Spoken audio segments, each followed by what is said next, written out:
Everyone, my name is Edward Chang, and this is my Module 2.2 Set Response, Design, and Massing Recording. So we'll just jump right into it. As you can see on the bottom left here, this site is broken up into 4 primary main massings, with the crosscuts facilitating circulation movement. The primary concept for this massing option was to explore a general separation between the public realm and the privacy of the residents. This massing option puts all the site's amenities, utilities, and shared common spaces towards the street, allowing the back to just focus on dwelling units. Here we have our second massing option. Similar to the first option, this site also has 4 primary massings, but their dimensions are a bit more elaborated on. Here the amenities, such as a resident gym and a laundry room, the public health clinic, and the site's administrative offices and programs are still facing the street, but there are more dwelling units above them, with the utilities for the site nestled behind in the back.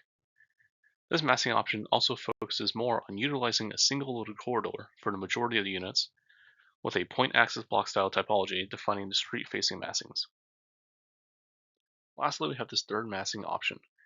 This focuses on maximizing livable square footage while also being mindful of the overall sizing and proportions relative to the surrounding context.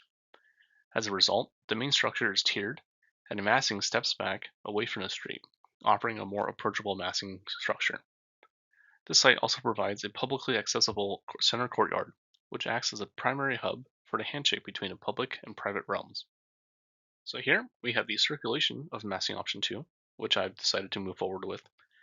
As previously mentioned, massing option 2 focuses on a single loaded corridor style to provide adequate dwelling and space for residents. The walkways are exposed to the outdoors and are generously sized, adding additional space for social moments. The connectivity of the stair steps helps to facilitate a cohesive community by providing those moments to engage and connect with one another. So here we dive into some of the concepts that drive this site. One of them is really ensuring that each floor is provided an adequate balcony and courtyard exposure, which is important to the well-being of residents. This resulted in the tiered center stairway that holds a central mini courtyard that is dedicated to each floor. The street-facing massings are also publicly accessible, with their own mixed-use courtyard present as well.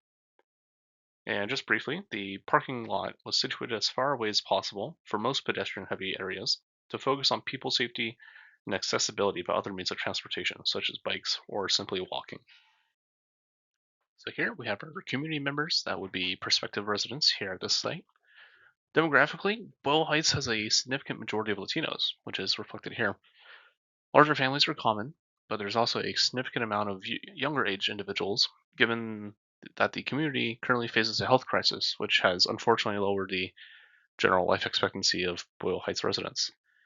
That being said, there are also a strong number of children in the community, and with this site specifically being just a couple blocks away from the primary schools in the area, school-adjacent families with children are expected. So here we have 2 studio-style units. Isabel's unit here on the left is located within the primary dwelling massing, and there are a number of these in a row in the main massing. Jose's unit here on the right is located by the street front massings, above the other amenities and used spaces.